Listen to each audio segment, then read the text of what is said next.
Dos noticias que parece que nada las conecta, pero que se aparecen en el mismo momento y están en las portadas de los periódicos juntas, es porque a los que mandan en los medios les interesa ponerlas así, juntitas. La noticia más relevante, me atrevería a decir, de los últimos decenios en España, es que hay un gobierno de coalición y que ese gobierno de coalición logra cosas que se decía que eran imposibles. Los presupuestos generales dedican 6 de cada 10 euros a gasto social. Maltratar a los animales ya no va a ser negocio. Se empieza a levantar el cuarto pilar del bienestar, con un incremento de 600 millones de euros para dependencia. Las empresas van a pagar por vez primera impuestos sin poder recurrir a las trampas de las guaridas fiscales y se ha aprobado por vez primera una ley de vivienda. En el país de la corrupción inmobiliaria, donde los caciques no han sido siempre del ladrillo y por eso han especulado con el suelo, han financiado al Partido Popular desde sus comienzos y han dirigido clubes de fútbol para hacer negocios en los palcos. Coincide esta noticia con la condena a Alberto Rodríguez a 1 mes y 15 días de cárcel por supuestamente agredir a un policía en una manifestación. Manifestación contra la ley Wert, que expulsaba a estudiantes de la universidad. Sentencia que a su vez coincide con el archivo de la Fiscalía de las investigaciones contra el rey emérito, en este caso por el supuesto cobro de comisiones por la concesión del AVE a la Meca a empresas españolas, comisión que por cierto tuvo lugar. El igualmente presunto uso por parte de Juan Carlos I y otros familiares de tarjetas de crédito opacas, uso que se dio, o que se lo pregunten al locuaz nieto del emérito Froilán. Y la existencia también de una cuenta con 10 millones de euros a nombre de Juan Carlos de Borbón en el paraíso fiscal de la isla de Jersey, cuenta que existe. Contra Alberto Rodríguez no se ha presentado ni una sola prueba, ni una, pero da lo mismo. Es alto, tiene rastas, va a manifestaciones y encima es de Podemos. ¿Qué más necesitan los que votan a Vox para señalar a un culpable? Los algoritmos policiales y judiciales no fallan, aunque 2 jueces del Supremo han dicho que la condena es una aberración y tendrán que solventar los de Europa los desatinos del Supremo. Los mismos que exoneran de cualquier culpa a todo un rey, a que cuando no le basta la inmunidad y la prescripción de los delitos le regalan salir del país o un trato enamorado de la Fiscalía. En el caso de Alberto la culpa es evidente, pero si se ve desde lejos lo alto que es, y tiene rastas y es de Podemos a por ese. Además, así distraemos al personal de lo de los presupuestos. El mensaje que se lanza a la democracia con la sentencia contra Alberto Rodríguez es contundente. Si quieres cambiar las cosas y te señalas, vamos a ir a por ti. Recuerda a la voluntad de miedo que se sembró en el franquismo. Es verdad que hemos mejorado, qué duda cabe, ahora ya no fusilamos, pero el efecto es el mismo. Hijo, hija, no te signifiques. Si hemos recuperado la democracia, si volvimos a tener derecho a la huelga, a la manifestación, a la libertad de expresión, de reunión, a la interrupción voluntaria del embarazo, al divorcio, si el adulterio dejó de ser un delito, si la policía ya no tira gente por la ventana, si ya no pueden partirte la boca en los calabozos como antes, si no hay retratos de Franco en casi ningún cuartel, si hay subidas del salario mínimo, leyes de vivienda, ingreso mínimo vital, si ya no es legal colgar a los perros de una cuerda en un árbol, o tenemos unos presupuestos sociales como nunca hemos tenido, es porque gente como Alberto lleva toda la vida saliendo a la calle a poner el cuerpo para ensanchar la democracia. Se trata de ir, en la jerga antigua, contra los dirigentes, como juzgar a la gente de los piquetes informativos en una huelga, juzgar a quienes creen que los desahucios sin alternativa habitacional son ilegales, juzgar a los que denuncian la corrupción, a los que señalan a los vertidos de las grandes empresas que matan ríos y mares, a los que torturan animales, a los que expulsan de la universidad a los jóvenes, a los que están en el Parlamento cambiando las leyes o ejecutándolas desde el gobierno. No perdonan las élites. Creen que España sigue siendo suya. Conozco a Alberto Rodríguez y el hijo, no te signifiques, no le va a afectar. Hace mucho tiempo que entendió que las peleas que se pierden son las que no se dan. Hoy está contento porque las cifras de paro han mejorado y encima hay unos presupuestos sociales. Él no se engaña. Además, él también está educando a su hijo para que no tenga miedo y le va a contar que pronto se van a acabar esos algoritmos policiales y judiciales que señalan a los valientes. Y le dirá, hoy, hijo, están las cosas un poquito mejor porque hicimos nuestra parte.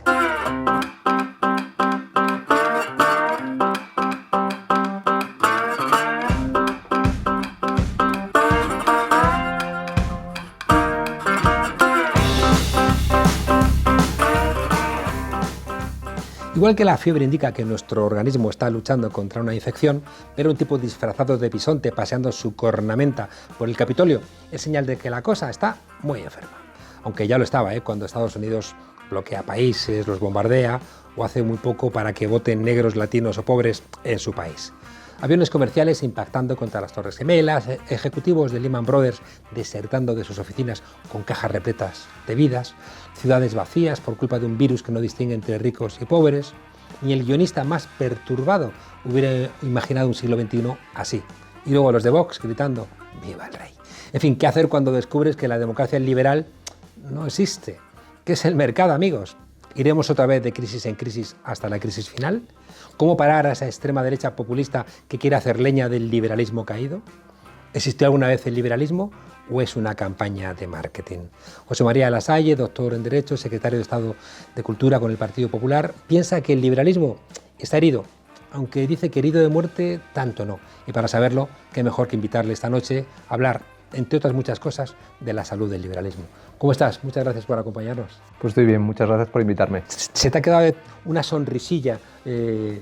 Oye, ¿ha existido alguna vez ese liberalismo del que tú o del que usted habla o era una cuestión solamente libresca? Nos tratamos de tú, ¿no? Venga. Yo creo que estamos mejor, crea mejor ambiente.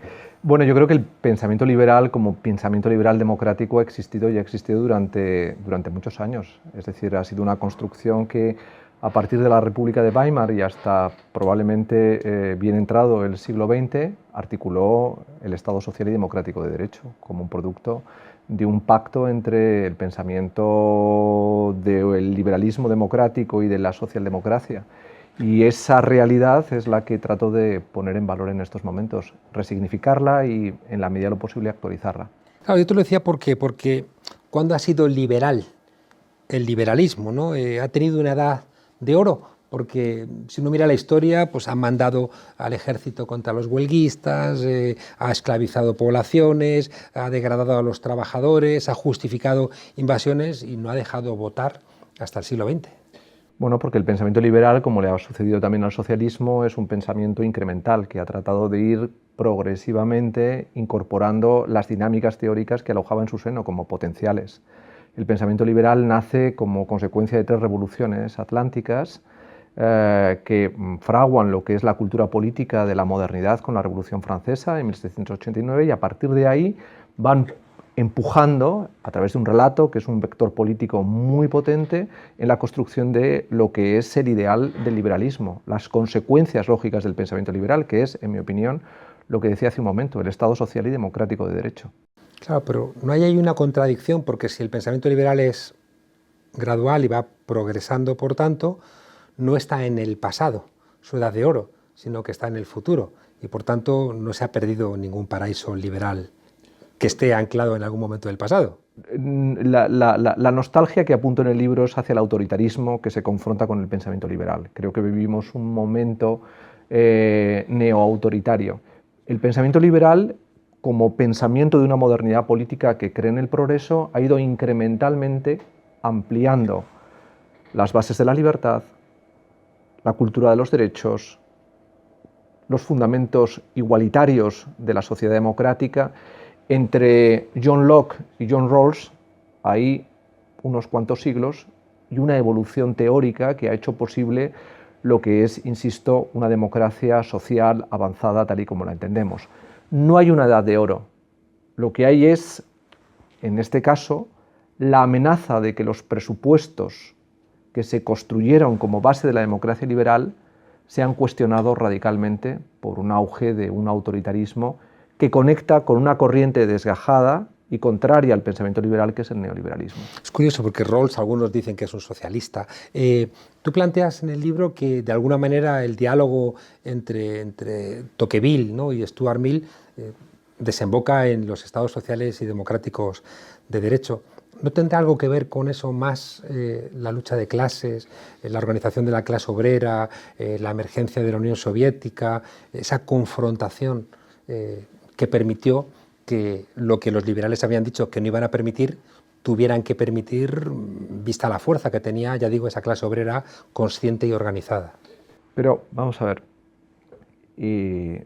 la relación entre Tocqueville y Stuart Mill, que configura toda una masa crítica teórica que identifica, en mi opinión, los fundamentos de un pacto entre la libertad y la igualdad que explica las dinámicas de justicia, que a lo largo de todo el siglo XIX incrementalmente van abriendo fronteras en su amplitud hacia lo que entendemos que es la democracia liberal de hoy, son consecuencia evidentemente de las contradicciones que libera un modelo económico capitalista, producto de la revolución industrial, que genera situaciones de injusticia, pero que en la mentalidad liberal provocan también reacciones de propiciar legislación social, abrir la cultura de los derechos, integrar a la clase trabajadora, es decir, generan evidentemente un relato de aproximación a una realidad que, conforme a los fundamentos del pensamiento liberal, debía traducirse en una cultura de derechos y en legalidad.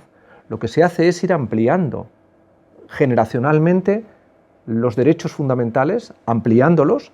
Es verdad que con el conflicto y con la tensión que genera la emergencia de una clase trabajadora organizada y un socialismo, y lo planteo en el libro, ese socialismo, como ve un teórico del pensamiento socialdemócrata o liberaldemócrata europeo como es Lasky, es un socialismo que se liberaliza.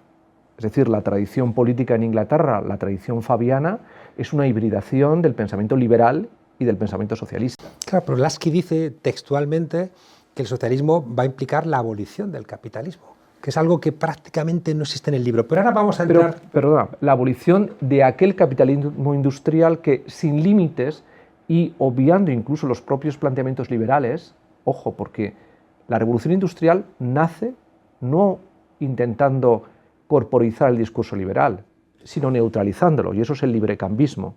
Y eso es el origen del pensamiento neoliberal, que es considerar que no hay sociedad sino mercado, que no hay ley sino una neutralidad absoluta del modelo donde hay que dejar hacer porque las cosas espontáneamente generan justicia. Eso no es pensamiento liberal.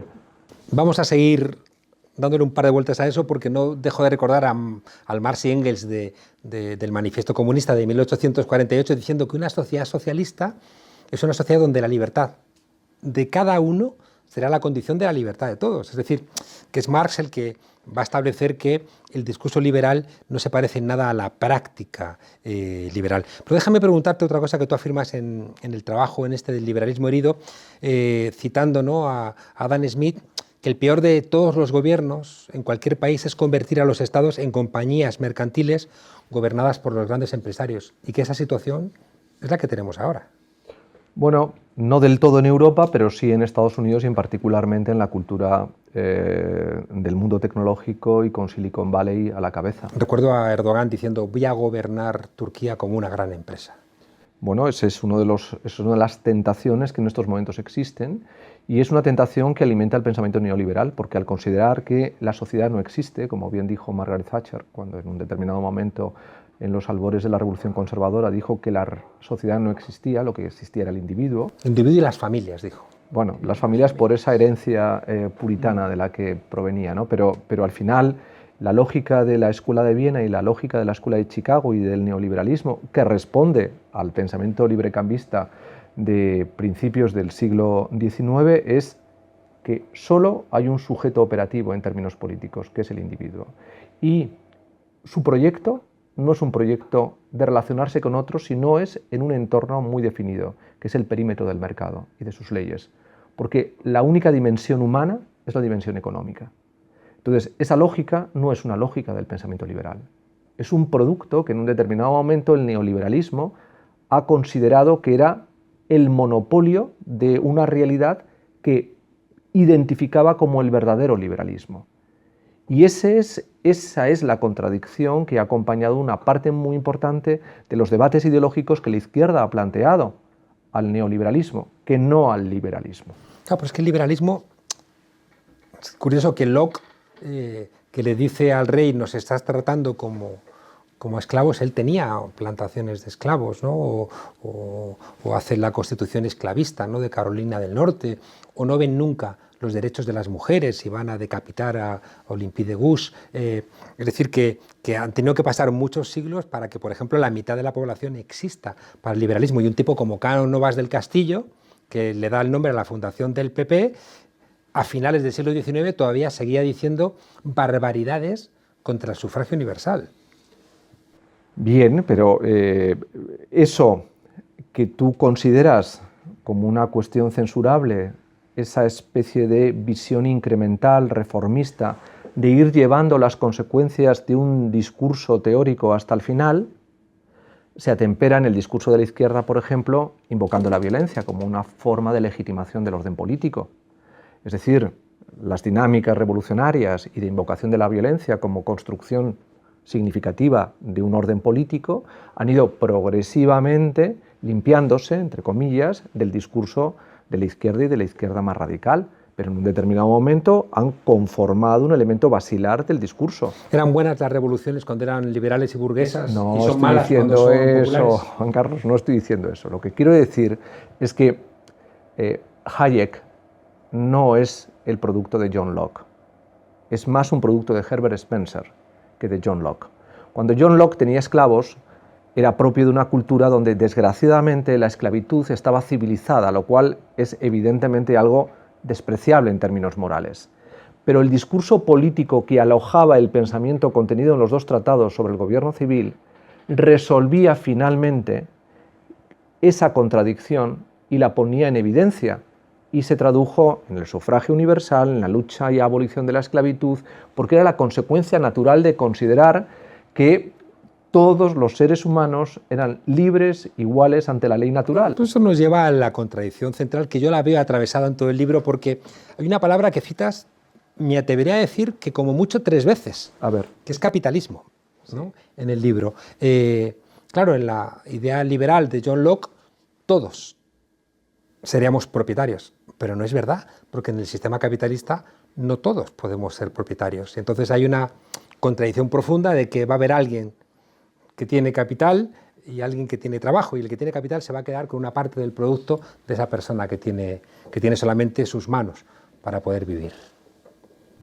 Pero vamos a ver, la propiedad que está planteando Locke es una propiedad que, de un origen moral, yo soy dueño de mí mismo y de mi capacidad cognitiva para construirme como persona bajo la ley natural, y consecuencia del dominio que tengo sobre mis acciones, hay una acción, que es el trabajo, que permite, piensa Locke en una teorización de laboratorio, jus naturalista, es lo que permite dividir la propiedad original que tenemos todos los seres humanos sobre los bienes del mundo. Y ese trabajo individualiza los bienes. La propiedad material, en Locke, es consecuencia de una propiedad moral previa. ¿De acuerdo? Es decir, estamos confundiendo los planos de un análisis de laboratorio a unas consecuencias prácticas reformistas que institucionalizan derechos y que luego definen toda una estructura progresiva de ampliación. Pero lo verdaderamente importante del pensamiento de Locke, y de hecho el pensamiento marxista, una parte muy importante de la teoría del valor, y tú lo sabes, del capital, alrededor del trabajo, está directamente influida por el pensamiento de Locke. Porque Locke es quien identifica que lo que permite al trabajador ser dueño de su trabajo es que es una acción moral que nace de él, de su libertad. Pues que decía nuestro buen querido Manuel García Pelayo, y lo decía también Rubio Llorente, que el liberalismo es una teoría normativa de la sociedad, no es una teoría positiva. Cuando Locke decía el Parlamento, o Burke decía el Parlamento representa a la nación, si es que no era verdad, porque no votaban las mujeres.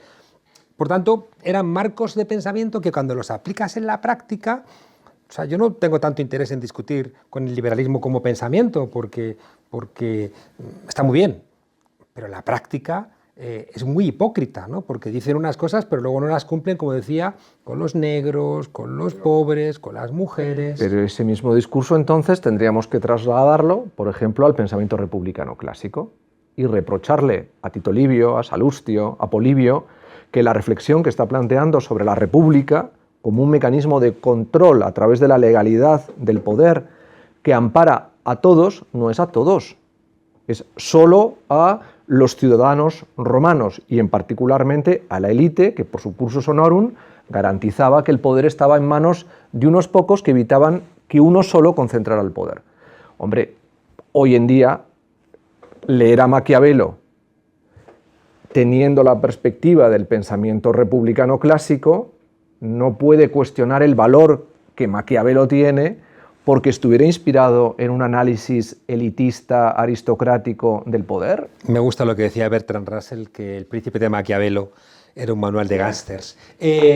Déjame plantearte... Bertrand Russell, un buen liberal, por otra parte. Déjame plantearte que todos los buenos son liberales y todos Hombre, los malos Bertrand Russell son otras no me vas a Son decir otras que no cosas. era liberal. Con diálogos interesantes, ¿no? con su izquierda. Hay una cosa que veo a lo largo del libro, ¿no?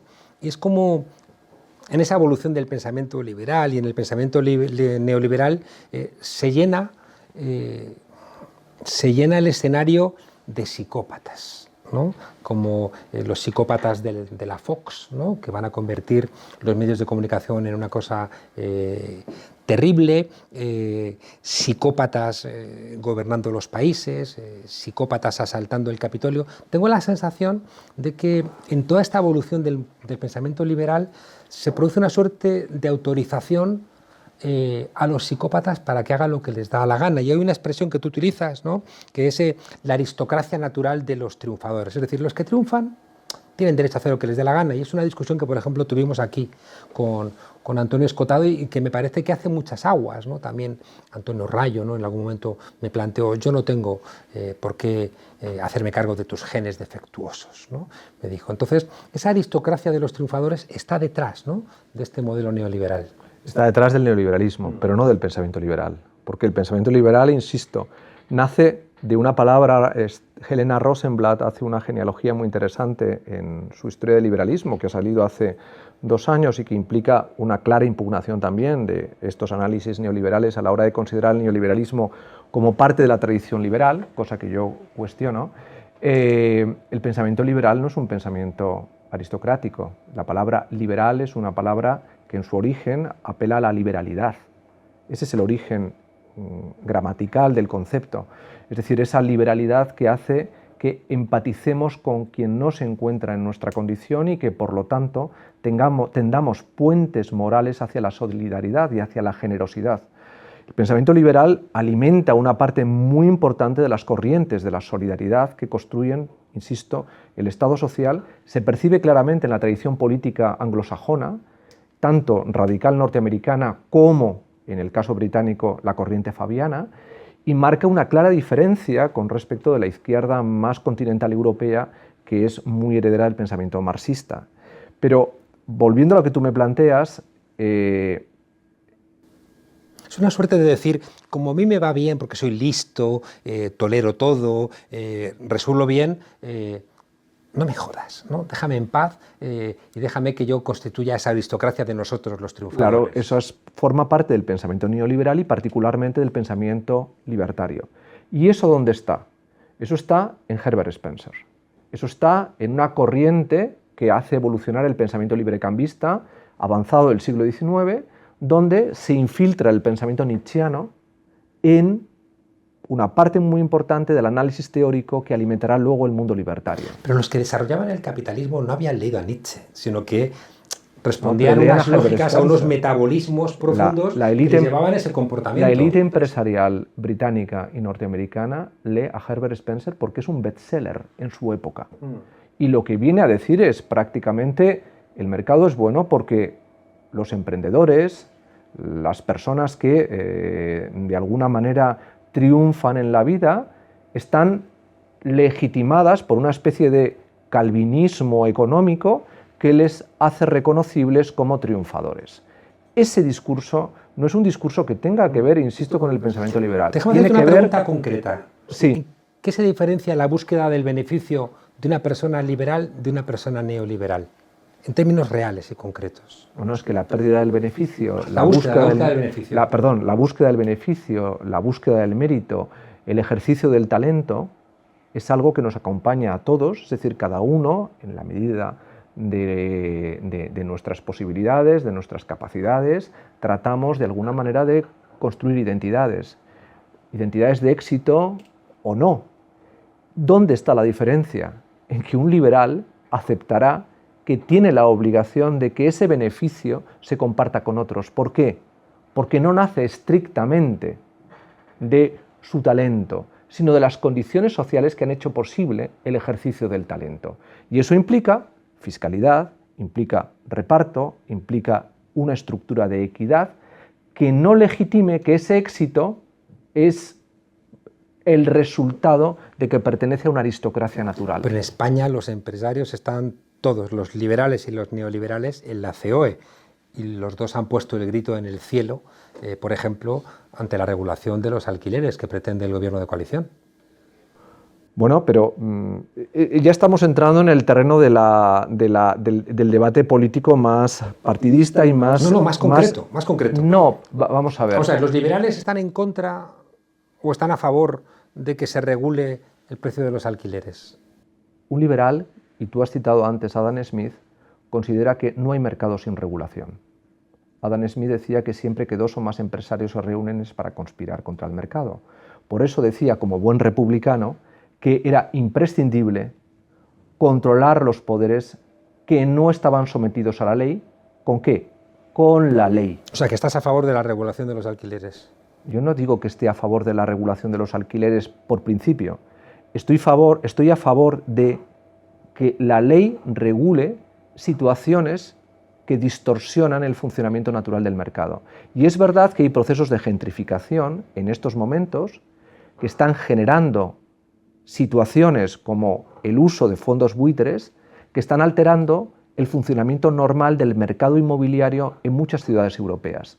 Y eso es algo que constata la propia OCDE, que es precisamente un club, entre comillas, como tú dirías, de empresarios internacionales. ¿Cómo es posible que un alto cargo del PP se convierta en un aliado, o que yo lo vea como un aliado en la lucha contra el populismo neoliberal? Yo ya no soy militante del partido, cuando dejé de ser alto cargo del gobierno, pero no tengo una militancia política, tengo una militancia intelectual. Pero digo y como que no liberal, deja de parecerme extraño. Bueno, el pensamiento liberal demócrata es un pensamiento que gobierna y va a gobernar ahora mismo en Alemania en coalición con los socialdemócratas y con los ecologistas, que ha formado parte del gobierno en estos momentos de Romano Prodi en Italia. Los liberales del PP, Esperanza Aguirre, Cayetana Álvarez de Toledo.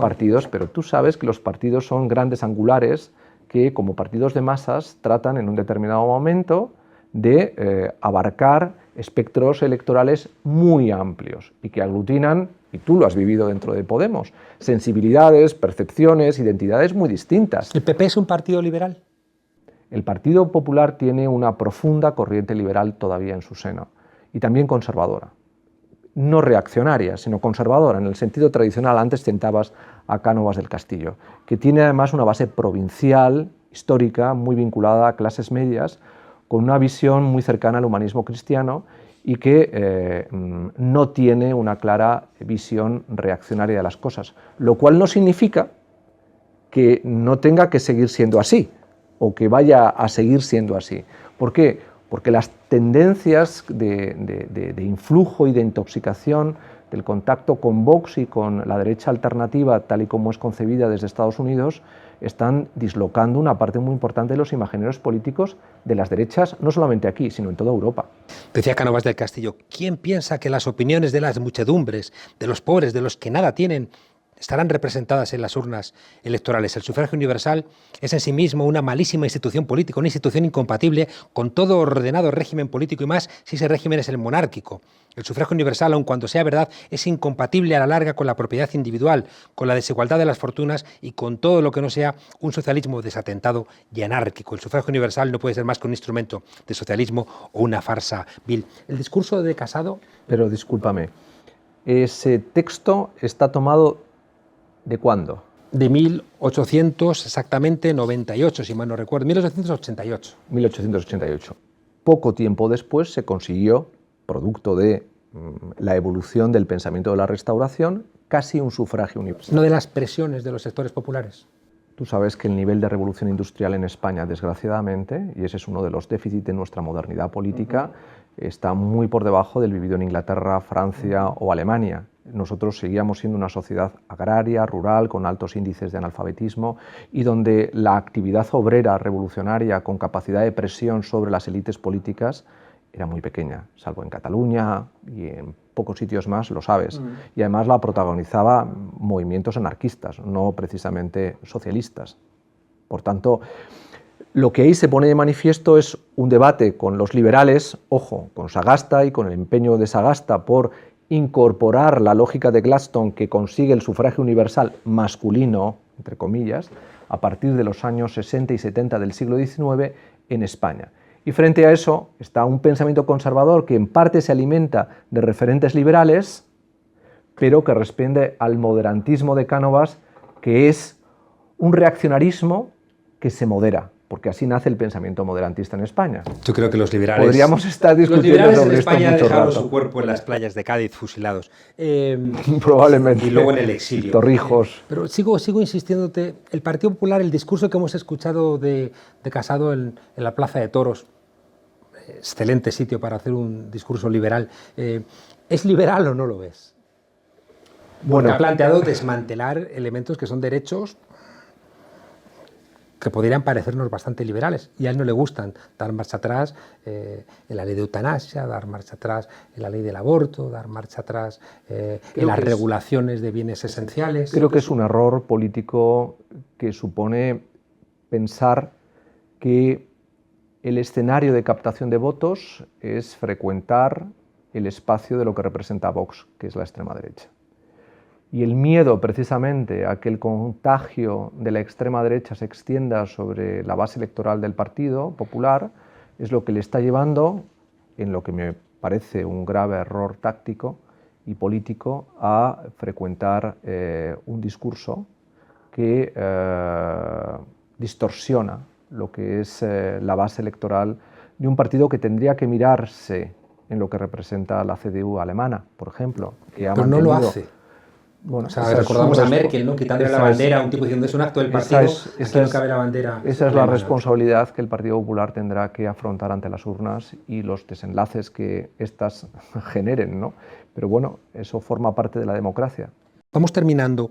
Hay un concepto inquietante en tu trabajo que es el de ilustración oscura. Bueno, la ilustración oscura es precisamente, en mi opinión, uno de los vectores políticos más importantes que operan sobre la realidad y que no está detectada todavía en los debates, porque está muy vinculada a la transformación digital o a la automatización de nuestro modelo económico, de un capitalismo, entre comillas, postindustrial a un capitalismo cognitivo, plataformizado, ¿no?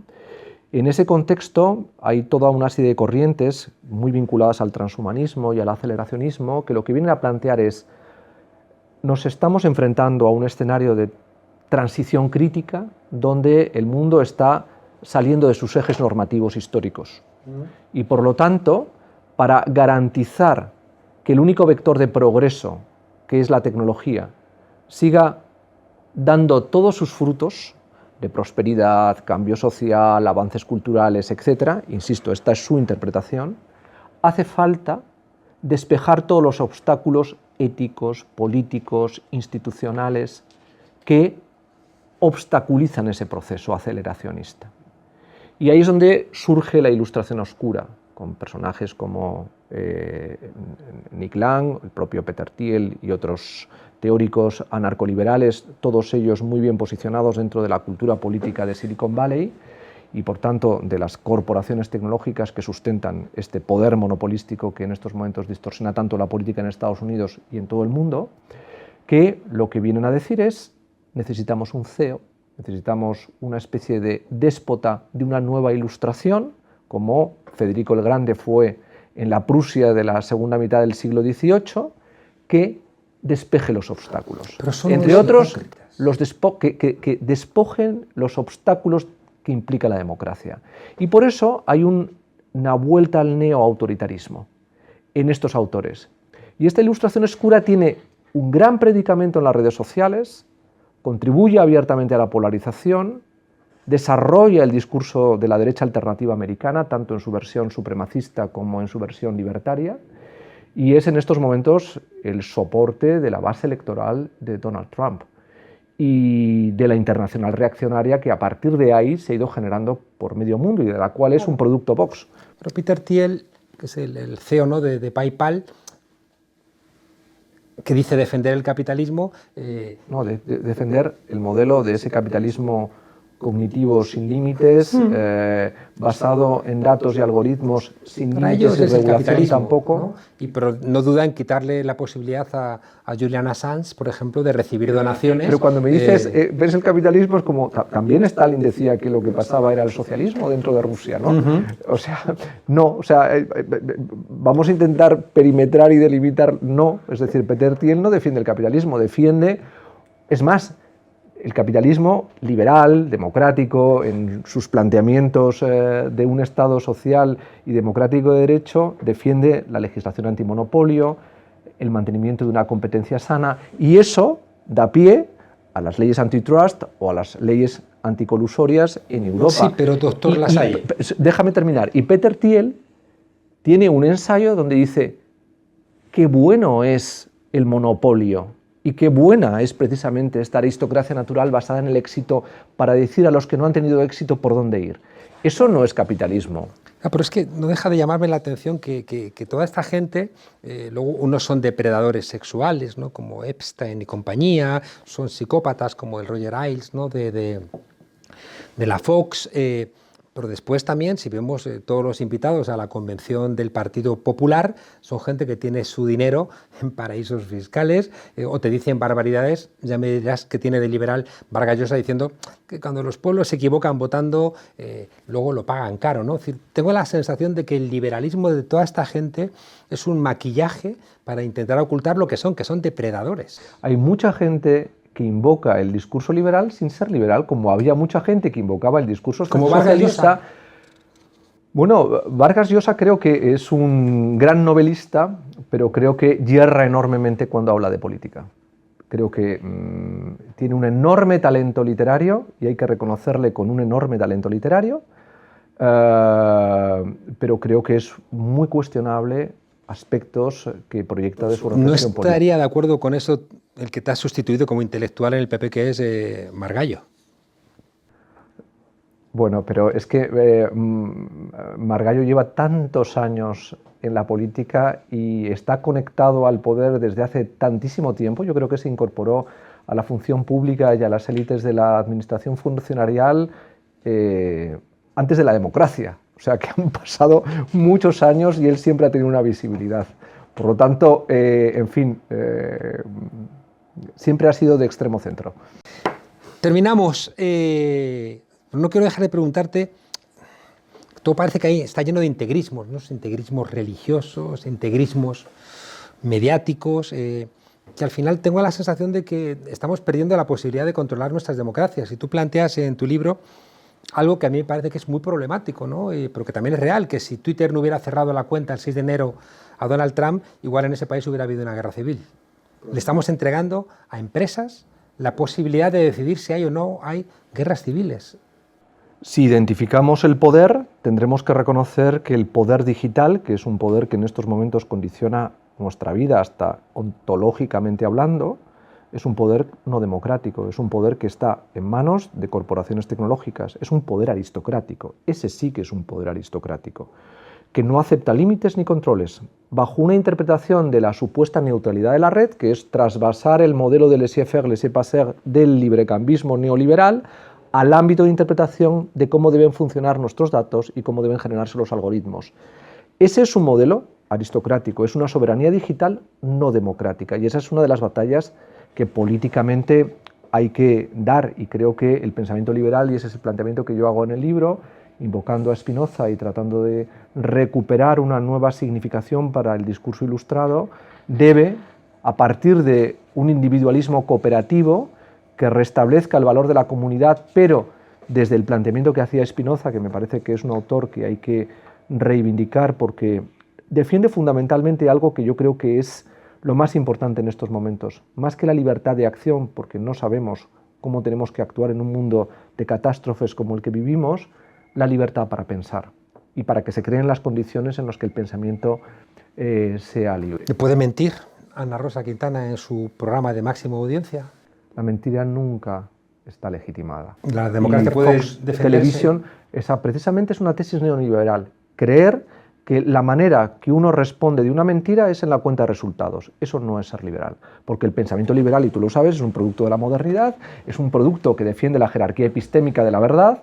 No puedes entender el pensamiento liberal sin su base justnaturalista y, por lo tanto, la verdad es un principio basilar que está vinculado a la Ilustración y a la modernidad teórica.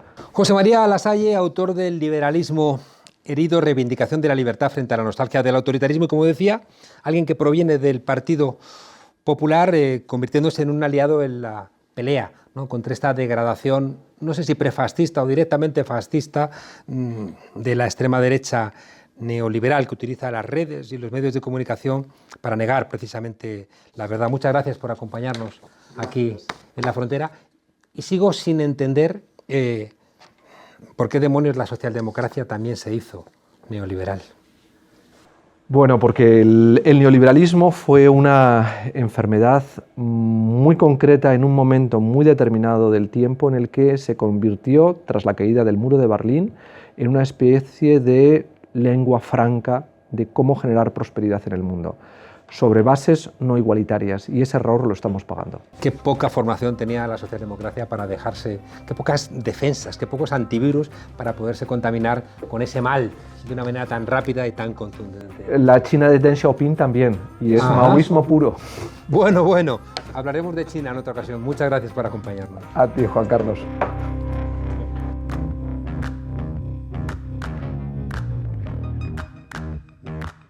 Cuenta la historia que el médico Alexander Fleming descubrió la penicilina por casualidad, como no pocos descubrimientos. Al volver de unas largas vacaciones, descubrió que sus muestras se habían cubierto de un hongo de la cepa Penicillium notatum, que destruyó a las bacterias.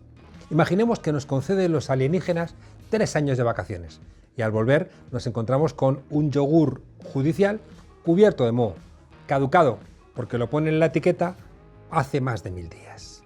1, 2, 3, 4, 5. ¡Ja, ja, ja! Según el artículo 122.3 de la Constitución española, el Consejo General del Poder Judicial estará integrado por el presidente del Tribunal Supremo, que lo presidirá, y por 20 miembros nombrados por el rey por un periodo de 5 años. 5 años. ¿Qué les pasa, señoras y señores constitucionalistas? Otra institución zombie que tenía que haber sido renovada en 2018. 5. Este fraude al Estado de Derecho, esta anomalidad democrática, ha pasado solamente 2 veces en la historia de España. Y las 2, qué casualidad, por culpa del mismo partido. Una peligrosa estrategia cuyo objetivo es utilizar los tribunales como ariete contra el gobierno legal y legítimo de la nación, que sea de izquierdas. La misma táctica que utilizó Mariano Rajoy tras la victoria de Zapatero en 2004, cuando alargó más de 2 años el Poder Judicial nombrado por Aznar. Todos los grupos culpan al PP de bloquear la renovación del Poder Judicial. Para entender lo que está pasando en la actualidad, deberíamos hacer una suerte de regreso al pasado. Hace 25 años, en 1995, la Sala de lo Penal del Supremo, que es la que sentencia sobre casos de corrupción, estaba formada por 13 jueces, 7 progresistas y 6 conservadores. En el año 2020 son 11 conservadores y 2 progresistas, que están en ese cargo, los conservadores, claro, porque el PP fue quien les impulsó para estar ahí. Parece que el trabajo que comenzó Federico Trillo allá por el año 96, cuando el escenario de la corrupción ya estaba despuntando, hoy está dando sus frutos. Yo no sé quién es el que apunta y quién es el que dispara. Lo que sé es que juntos un ministro de Justicia y el juez que ha sido titular de primera página de todos los medios de comunicación por su acoso a un partido político, juntos durante el fin de semana, es algo que no puede quedar así, señor ministro. El PP nos engañaba, quería fuera de la judicatura a cualquier juez que dejara claro que no se iba a plegar. El Partido Popular no se conformó con dimisiones que generaron cierto escándalo, como la del ministro Bermejo tras una polémica cacería. Al juez Baltasar Garzón, que se había comportado de una manera muy sistémica en muchas ocasiones, llegaron a amenazarle si no abandonaba la causa Gürtel. Y vaya si cumplieron con la amenaza. Esta gente dispara con todo. Le estuvieron persiguiendo durante años, hasta acabar con su carrera judicial en 2011. El Comité de Derechos Humanos de Naciones Unidas ha dictaminado que con Garzón la justicia española fue, de todo, menos justa. Y Federico Trillo pues hizo el papel que le correspondía, era atacar al juez, era tratar de coordinar todas las acciones y consiguió lo que perseguía. El fin justifica a los medios, una frase descolgada en la obra La Mandrágora de Maquiavelo. Por esa frase lo condenaron a la eternidad, al infierno. Pero la derecha lleva demasiados años poniendo en práctica esa frase. ¿A través de qué medios? Pues de todo tipo. Ya hemos visto que, por ejemplo, querellándose por prevaricación contra el juez Garzón, pero también de manera más sutil, ofreciendo cheques en blanco al hijo de un magistrado. En el año 2018, la infanta Cristina y su marido Iñaki Urdangarín tuvieron que sentarse en el banquillo acusados por varios delitos, entre ellos malversación y prevaricación. El juez del caso, un andaluz, José Castro, que creía firmemente en la independencia judicial. ¿Quisieron comprar a su hijo para que usted dejase de investigar el caso Nos? Si lo miramos esto, sí. Como no pudieron por las buenas, no les quedó otra que sellar la puerta de su casa con silicona, pincharle las ruedas del coche y generar un clima de amenaza constante. Fueron tiempos duros para el juez Castro. Y los principales diarios y las principales cadenas de televisión y las principales radios acusándole de mala praxis y de afán de protagonismo. Pedro Orrach, el que era el fiscal anticorrupción, llegó a decir de él que había construido un andamiaje sobre conjeturas y sospechas de gran calado. Incluso el presidente del gobierno, Mariano Rajoy, no paraba de defender día sí y día también la inocencia de la infanta Cristina, a quien le quisiera escuchar cómo iba a estar la Casa Real implicada en un caso de corrupción. Todo este acoso al juez Castro por la sencilla razón de haber seguido a rajatabla los discursos navideños del rey Juan Carlos. La justicia es igual para todos. No es verdad que todos los jueces sean iguales, y tampoco es verdad que todos los jueces tengan las mismas posibilidades de acceder a la cúpula judicial, porque no basta con estudiar una oposición. Al final, para culminar tu carrera judicial, necesitas el apoyo de algún partido político. El artículo 122 de la Constitución lo dice muy claro.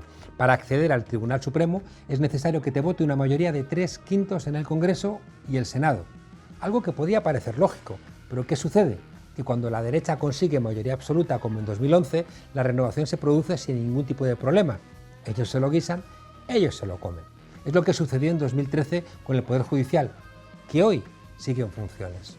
¿Y qué ocurre cuando el pueblo soberano se harta del bipartidismo y decide votar otras opciones?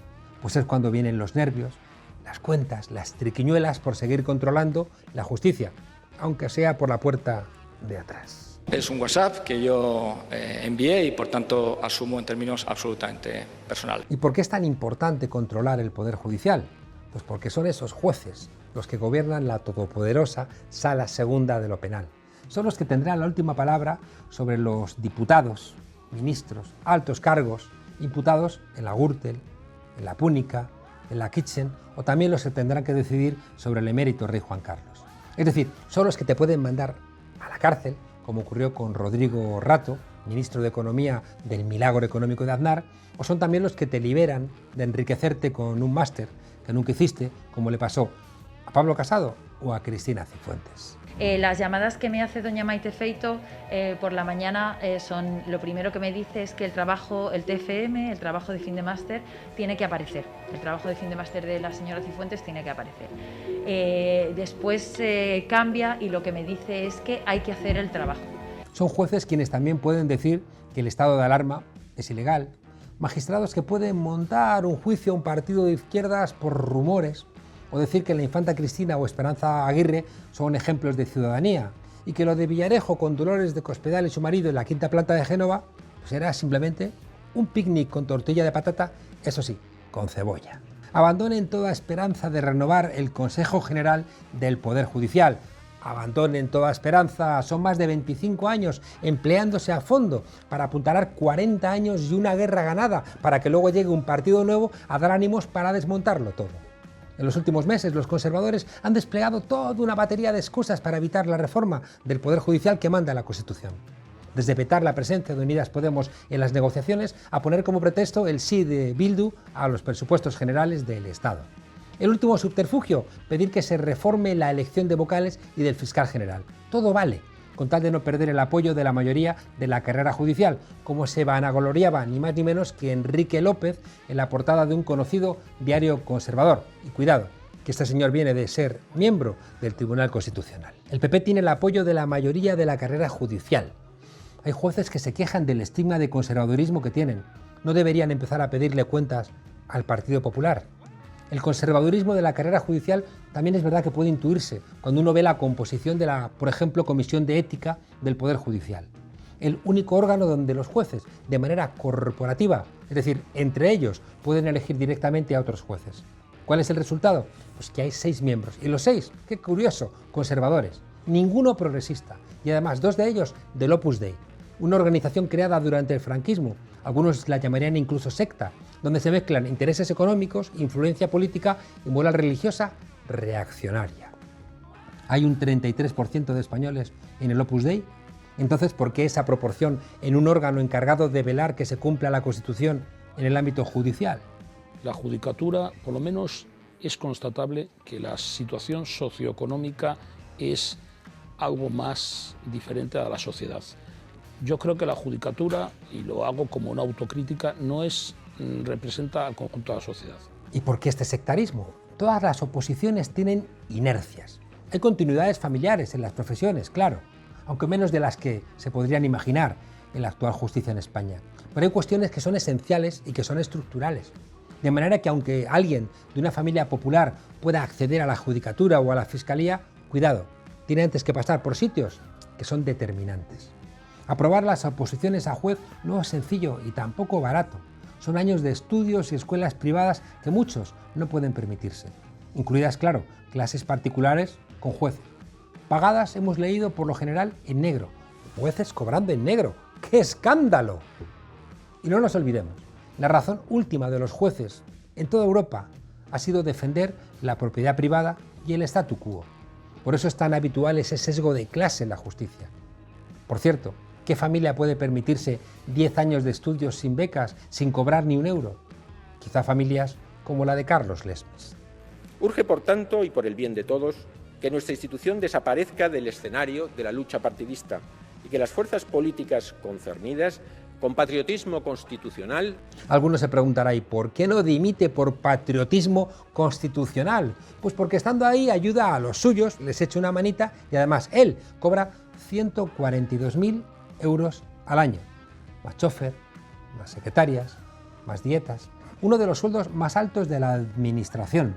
¿Dimitir? ¡Dimite tú! Carlos Lesmes, actual presidente del Tribunal Supremo y en su día director general del Ministerio de Justicia a las órdenes de Ángel Acebes y José María Michavila, representa a la perfección el problema endémico que expresa la justicia española. Se trata de un hombre del PP desde 1996, que ha estado a las órdenes de todos y cada uno de los ministros de Justicia de la era Aznar, de Margarita Mariscal de Gante, de Ángel Acebes, de José María Michavila. Nosotros lo que decimos es que en términos políticos para nosotros es inasumible que Podemos tenga capacidad e influencia en la renovación del Consejo General del Poder Judicial. Defender que no renuevas el Poder Judicial porque Unidas Podemos está en el gobierno es tan peregrino como si a Pedro Sánchez se le ocurriera decir que no convoca a elecciones mientras el Partido Popular siga pactando con Ciudadanos o con Vox. La Constitución se diseñó pensando que iba a funcionar un marco bipartidista y conservador. Ese modelo es el que había diseñado un siglo antes, en 1876, Cánovas del Castillo, y que su esencia fue trasladada a la Constitución de 1978. Sí, la esencia de la Constitución de Cánovas en la Constitución española del 78, con un rey que reina y que gobierna, que tiene el poder máximo sobre las Fuerzas Armadas, que se ha sostenido sobre un bipartidismo armado sobre la ley electoral que está escrita en la Constitución, con un catolicismo de Estado y con un capitalismo clientelar. Claro, sostenido con una derecha que va a jugar a la democracia siempre y cuando ellos sigan mandando. Si le queda algo de dignidad, debería dimitir hoy mismo. ¿Dónde termina la oposición legítima al gobierno y dónde empieza el abuso judicial, eso que ahora conocemos como lawfare? ¿Quiénes son los antisistema en esta historia? ¿Por qué incumplen la Constitución los que presumen de ser constitucionalistas? Lo único cierto es que más de 1000 días después, el Partido Popular aguanta porque los medios de comunicación, que son empresas de medios de comunicación, han pactado echar su suerte con ellos. mientras sigan estallando casos de corrupción? ¿Qué le interesa más a la derecha? ¿Saltarse la Constitución o arriesgarse a ver cómo los suyos entran en la cárcel y quizá allí entre rejas decidan empezar a cantar? Los volcanes rugen al margen de los expertos vulcanólogos de la televisión. ¿Y el PSOE? ¿Va a dejar el Partido Socialista que le siga engañando el PP una y otra vez? Déjanos entrar en el Consejo de Radio y Televisión Española, le dijo el PP al PSOE para no quedarse fuera. A cambio, vamos a pactar juntos con vosotros el Poder Judicial. Conclusión, el PP controla ahora Radio Televisión Española y el Poder Judicial sigue secuestrado 3 años después. Quien cree a los depredadores no va a pasar esa noche con sus crías. Al final veremos quién gana. O los canallas, o la democracia, o los sinvergüenzas, o el Estado de Derecho, o los que son capaces de pasar por encima de la convivencia, o los que queremos vivir en paz en una sociedad feliz y democrática. Aunque si ganan los canallas, me temo que yo no voy a ser quien te lo pueda contar.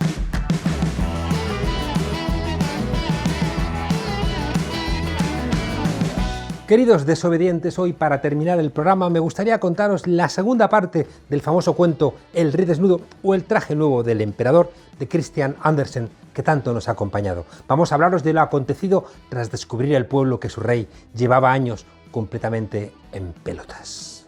Os acordaréis que tras mucho tiempo ocultando escándalos tuvo que ser un inocente y joven partido quien gritara ¡qué vergüenza! ¡El rey está desnudo y a los demás no nos dejan! Aquello hubiera representado el final de la dinastía en cualquier democracia que se preciara. El problema es que en el reino de nunca jamás las cosas eran diferentes.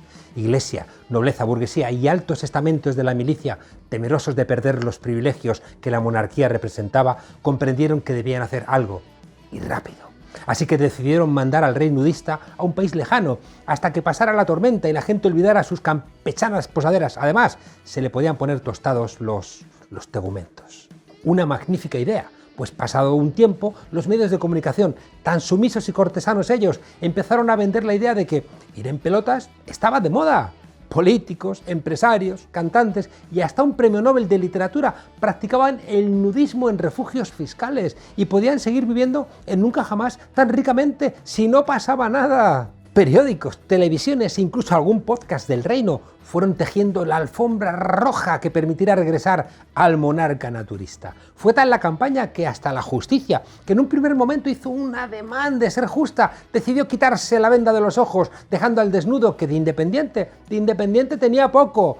¡Otra más! Dicen que tronó el mandamás del tribunal preponderante de arriba del todo, concluyendo: para lo que me queda en el convento, me sigo cagando dentro. El final os lo podéis imaginar. Unos pocos pues iban a seguir siendo felices, comiendo sus respectivas perdices, mostrando sus vergüenzas sin ningún rubor, porque saben que son inviolables. Les han prescrito hasta los huevos, con perdón, y los fiscales les hacen masajillos en los intestinos para que evacúen bien, mientras el resto, la mayoría, estreñida. Estreñida, entre otras cosas, por el precio de la luz, por la impunidad de las inmobiliarias, por la caradura de algunos emprendedores sin escrúpulos, sufriendo por llegar a fin de mes. Y como celebración del destape, algún político desnudo fue nombrado vicepresidente de una eléctrica. ¿No queréis sopa? Pues 2 tazas. En fin, para que nadie se olvide de quién ha mandado siempre. Y colorín colorado, este cuento habrá acabado ¿cuándo? Pues cuando haya un referéndum de verdad donde le pregunten a los súbditos del Reino de España si quiere monarquía o no la quiere, y que de alguna manera venga a solventar aquel cuento chino que nos vendieron en el 78. Pero esa es otra historia, que os contaré otro día, no vaya a ser que os desveléis y no podáis conciliar el sueño. Hasta la semana que viene, desobedientes.